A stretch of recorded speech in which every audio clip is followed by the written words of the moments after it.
From the Bob Mills Weather Center, the Oklahoma weather expert, Alan Crone. Yeah, and that's a big concern today for the first part of this storm system. Before a lot of moisture arrives in terms of like higher humidity values, it's going to be very windy today. And fire spread rates are up. And if you're out early this morning, because we had numerous fires across eastern Oklahoma yesterday, you may have that aroma of smoke in your community.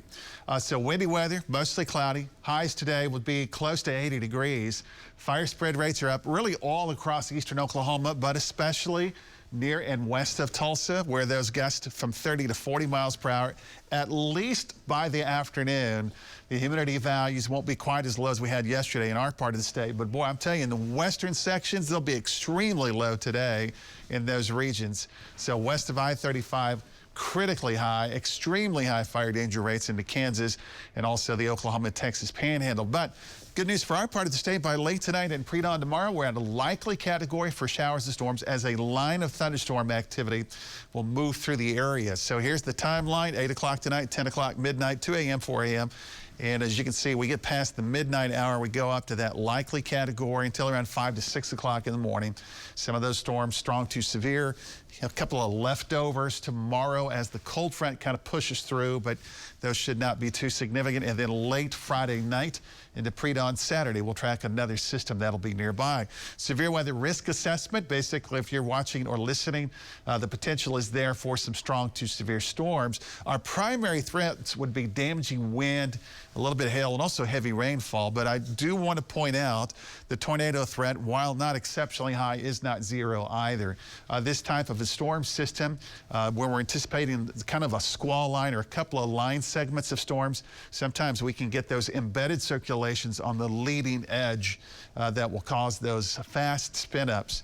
So that's a possibility. It's not exceptionally high, but it's not zero either. So 62 right now, Tulsa. South wind at 11 miles per hour. It is 60 in the Skytook area, 61 in Pryor. So we have some lower 60s around Tulsa.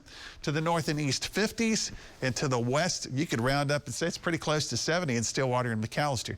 Timeline, mid-70s, some clouds today, strong south winds, 79 at 3 o'clock. By 7, 8, and 9 o'clock, theoretically, we do have a chance for a shower storm at this point, but it's mostly going to be after the midnight hour into early tomorrow morning for our part of the state, and we can see that on the future view. Now, here's 4, 5, and 6. Again, could have a spotty shower storm trying to develop. It's the layer of warm air loft that should suppress that from taking place. Now, let's stop the clock. This is midnight. You can see scattered thunderstorms that are trying to line up here, and those could be strong to severe. Here's the 2 a.m. time period, thunderstorms between 4, 5, and 6. That line is moving out of eastern Oklahoma to western Arkansas. Tomorrow morning, we'll start 50s and 60s. But here's the cold front. The cold front approaches about noon tomorrow. A couple of scattered showers and storms is a possibility, and then the temperatures start to drop through the day.